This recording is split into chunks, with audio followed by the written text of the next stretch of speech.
ألف لام را تلك آيات الكتاب المبين إنا أنزلناه قرآنا عربيا لعلكم تعقلون نحن نقص عليك أحسن القصص بما أوحينا إليك هذا القرآن وإن كنت من قبله لمن الغافلين إذ قال يوسف لأبيه يا أبت إني رأيت 11 كوكبا والشمس والقمر رأيتهم لي ساجدين قال يا بني لا تقصص رؤياك على إخوتك فيكيدوا لك كيدا إن الشيطان للإنسان عدو مبين وكذلك يجتبيك ربك ويعلمك من تأويل الأحاديث ويتم نعمته عليك وعلى آل يعقوب كما أتمها على أبويك من قبل إبراهيم وإسحاق إن ربك عليم حكيم لقد كان في يوسف وإخوته آيات للسائلين إذ قالوا ليوسف وأخوه أحب إلى أبينا منا ونحن عصبة إن أبانا لفي ضلال مبين اقتلوا يوسف أو اطرحوه أرضا يخل لكم وجه أبيكم وتكونوا من بعده قوما صالحين قال قائل منهم لا تقتلوا يوسف وألقوه في غيابة الجب يلتقطه بعض السيارة إن كنتم فاعلين قالوا يا أبانا ما لك لا تأمنا على يوسف وإنا له لناصحون أرسله معنا غدا يرتع ويلعب وإنا له لحافظون قال إني ليحزنني أن تذهبوا به وأخاف أن يأكله الذئب وأنتم عنه غافلون قالوا لئنك له الذئب ونحن عصبة إنا إذا لخاسرون ولما ذهبوا به وأجمعوا أن يجعلوه في غيابة الجب وأوحينا إليه لتنبئنهم بأمرهم هذا وهم لا يشعرون وجاءوا أباهم عشاء يبكون قالوا يا أبانا إنا ذهبنا نستبق وتركنا يوسف عند متاعنا فأكله الذئب وما أنت بمؤمن لنا ولو كنا صادقين وجاءوا على قميصه بدم كذب قال بل سولت لكم أنفسكم أمرا فصبر جميل والله المستعان على ما تصفون وجاءت سيارة فأرسلوا واردهم فأدلى دلوه قال يا بشرى هذا غلام وأسروه بضاعة والله عليم بما يعملون وشروه بثمن بخس دراهم معدودة وكانوا فيه من الزاهدين وقال الذي اشتراه من مصر لامرأته أكرمي مثواه عسى أن ينفعنا أو نتخذه ولدا وكذلك مكنا ليوسف في الأرض ولنعلمه من تأويل الأحاديث والله غالب على أمره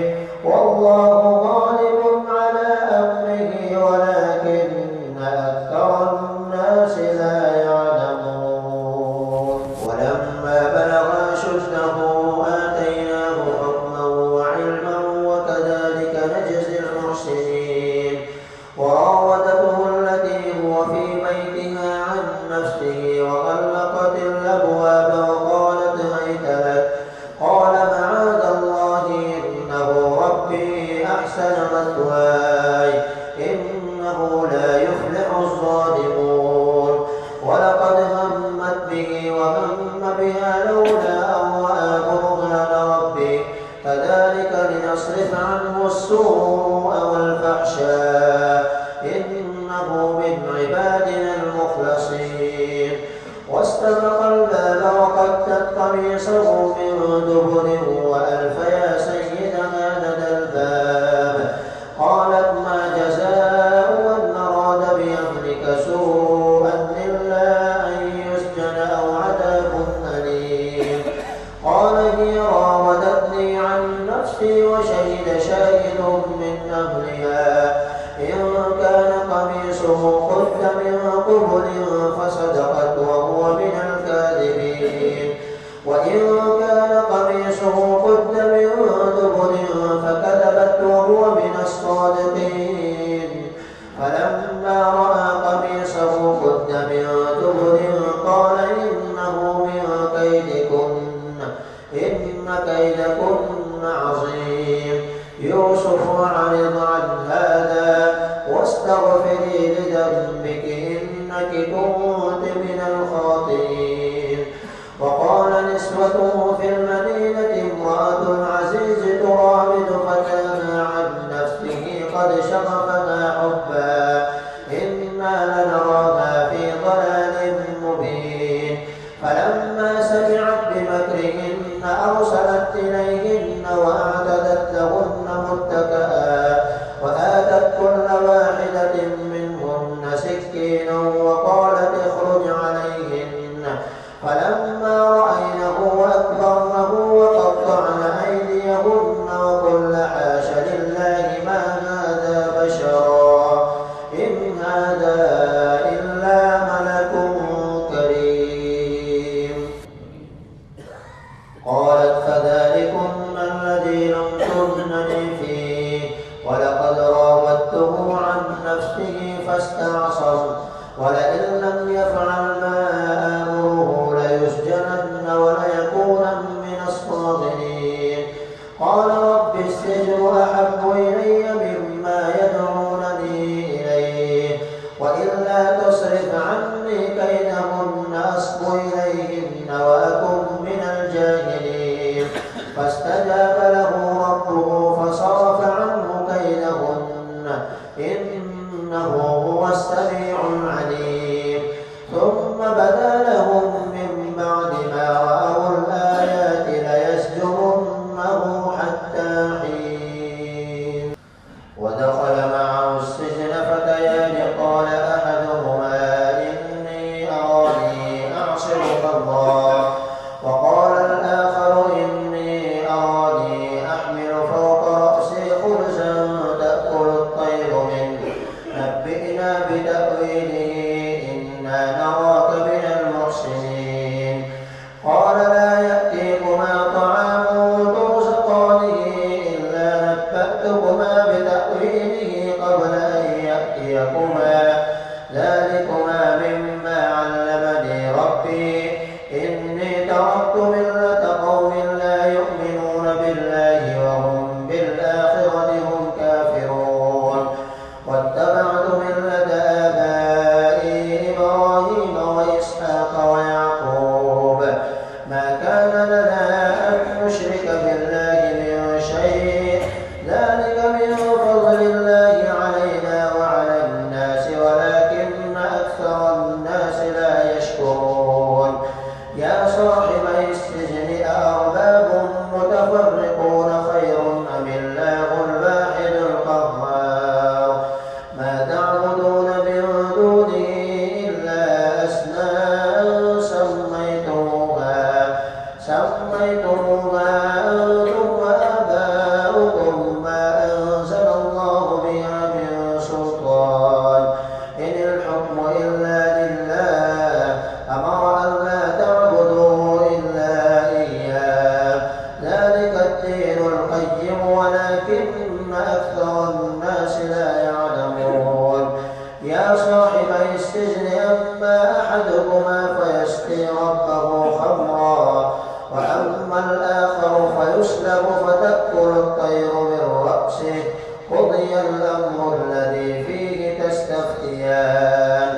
وقال للذي ظن أنه ناج منه اذكرني عند ربك فأنساه الشيطان ذكر ربه فلبث في السجن بضع سنين. وقال الملك إني أرى 7 بقرات سمان يأكلهن سبع عجاف و7 سنبلات خضر وأخر يابسات يا أيها الملأ افتوني في رؤياي إن كنتم للرؤيا تعبرون. قالوا أضغاث أحلام وما نحن بتأويل الأحلام بعالمين. وقال الذي نجا منهما وادكر بعد أمة أنا أنبئكم بتأويله فأرسلون. يوسف أيها الصديق وافتنا في 7 بقرات سمان يأكلهن 7 عجاف و7 سنبلات خضر وأخر يابسات لعلي أرجع إلى الناس لعلهم يعلمون. قال تزرعون 7 سنين دأبا فما حصدتم فذروه في سنبله إلا قليلا مما تأكلون ثم يأتي من بعد ذلك 7 شداد يأكلن ما قدمتم لهن إلا قليلا مما تحصنون. ثم يأتي من بعد ذلك عام فيه يغاث الناس وفيه يعصرون. وقال الملك ائتوني به فلما جاءه الرسول قال ارجع إلى ربك فاسأله ما بال النسوة اللاتي قطعن أيديهن إن ربي بكيدهن عليم. قال ما خطبكن إذ راودتن يوسف عن نفسه قلن حاش لله ما علمنا عليه من سوء. قالت امرأة العزيز الآن حصحص الحق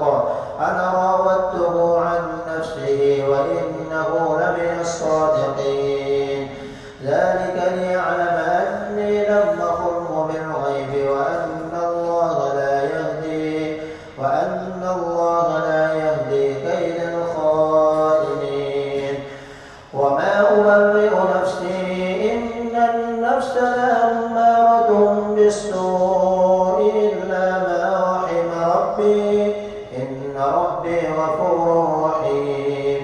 وقال الملك ائتوني به أستخلصه لنفسي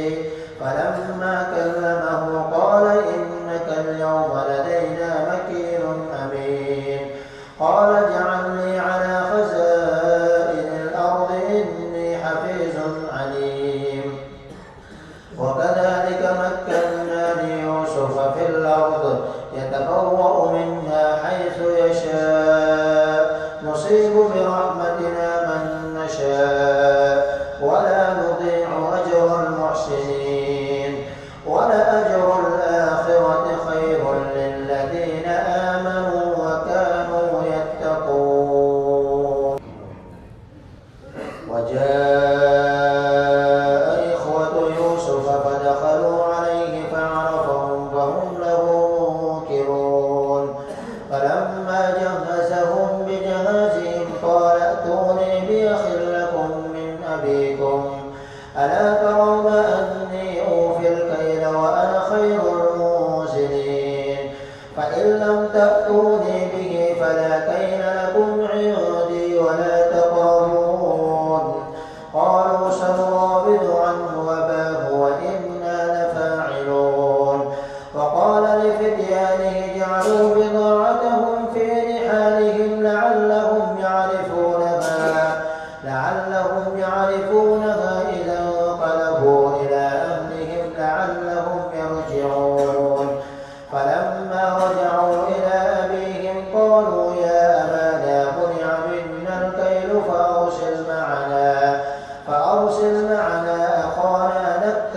وإنا له لحافظون.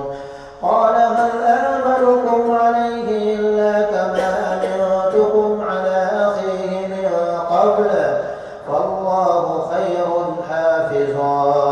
وهو أرحم الراحمين. ولما فتحوا متاعهم وجدوا بضاعتهم ردت إليهم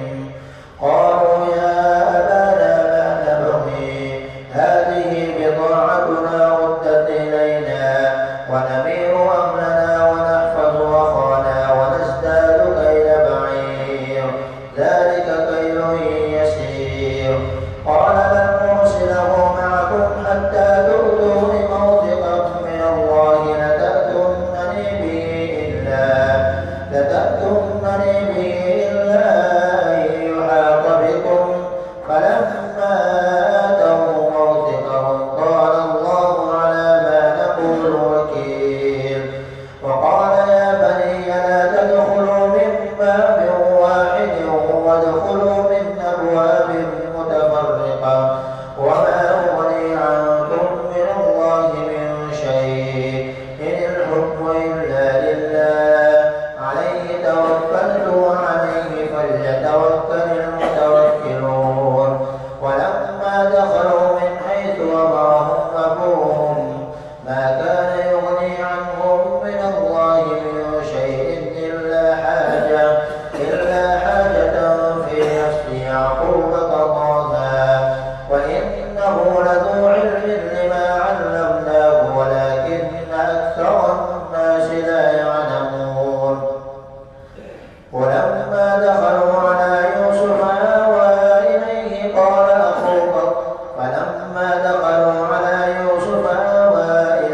أخاه قال إني أنا أخوك فلا تبتئس بما كانوا يعملون. فلما جهزهم بجهازهم جعل السقاية في رحل أخيه ثم أذن مؤذن أيتها العير إنكم لسارقون. قالوا وأقبلوا عليهم ماذا تفقدون. قالوا نفقد سواع الملك ولمن جاء به حمل بعير وأنا به زعيم. قالوا تالله لقد علمتم ما جئنا لنفسد في الأرض وما كنا سارقين. قالوا فما جزاؤه إن كنتم كاذبين. قالوا جزاؤه من وجد في رحله فهو جزاؤه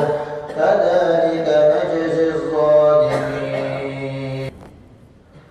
فبدأ بأوعيتهم قبل وعاء أخيه ثم استخرجها من وعاء أخيه كذلك كدنا ليوسف ما كان ليأخذ أخاه في دين الملك إلا أن يشاء الله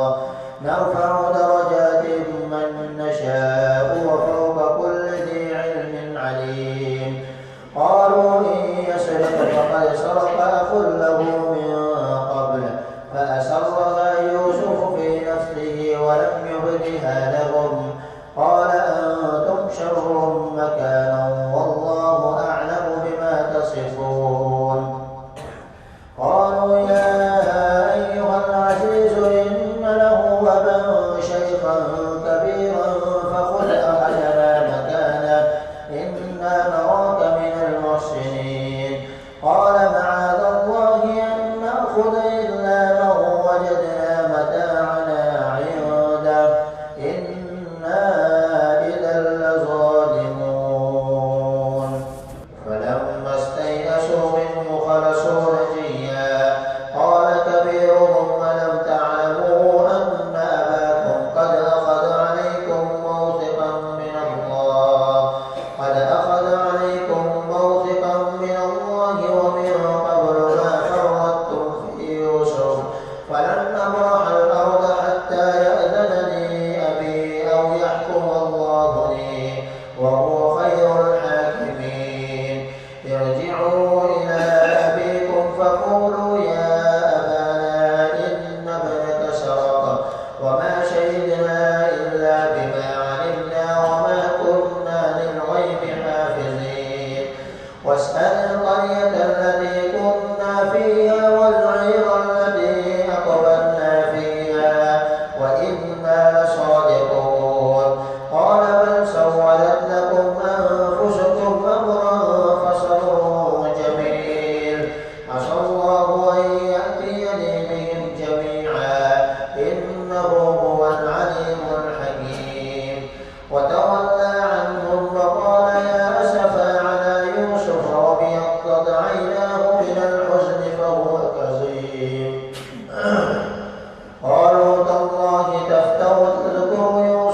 هم الكافرون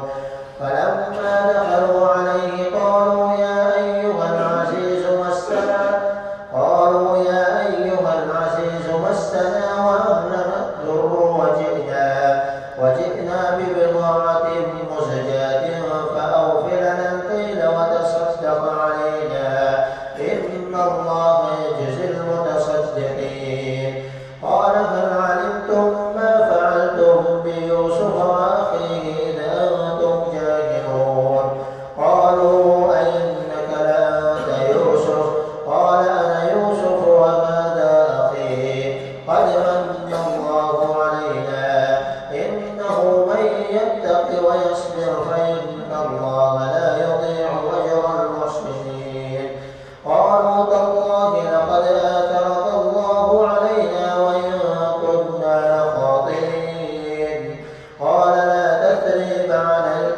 قال لا تثريب عليكم اليوم يغفر الله لكم وهو أرحم الراحمين اذهبوا بقميصي هذا فألقوه على وجه أبي يأت بصيرا وأتوني بأهلكم أجمعين ولما فصلت العير قال أبوهم إني لأجد ريح يوسف لولا أن تفندون قالوا تالله إنك لفي ضلالك القديم فلما أن جاء البشير ألقاه على وجهه فارتد بصيرا قال ألم أقل لكم إني أعلم من الله ما لا تعلمون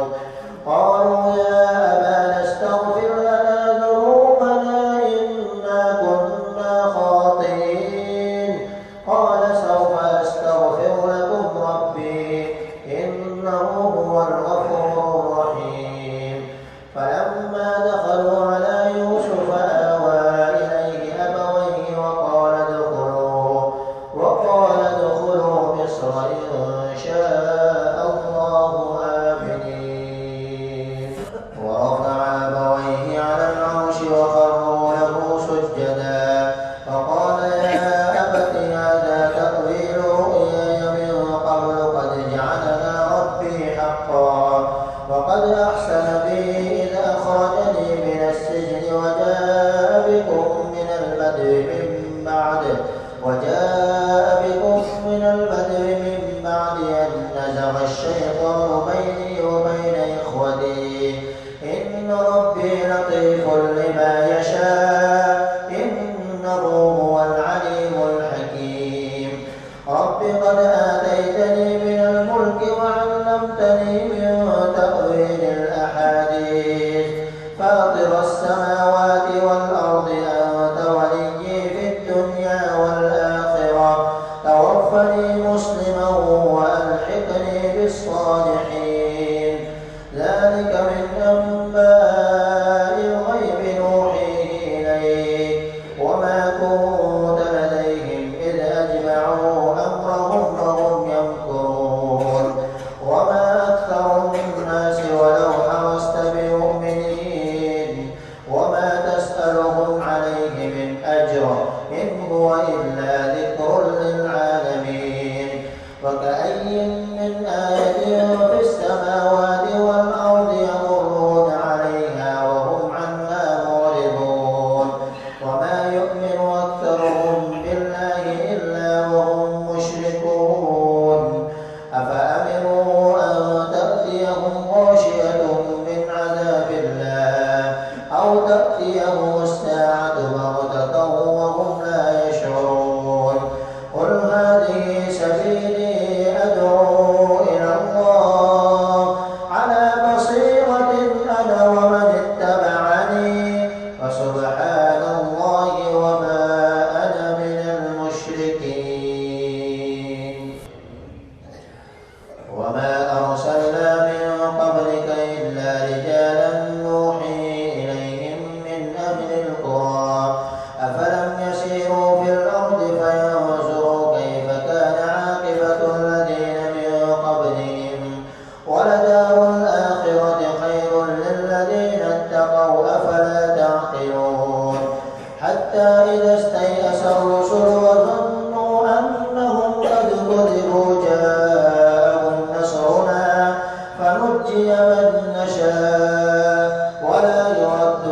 وحدثنا عن القوم المجرمين. لقد كان في قصصهم عبرة لأولي الألباب ما كان حديثا يفترى ولكن تصديق الذي بين يديه وتفصيل كل شيء وهدى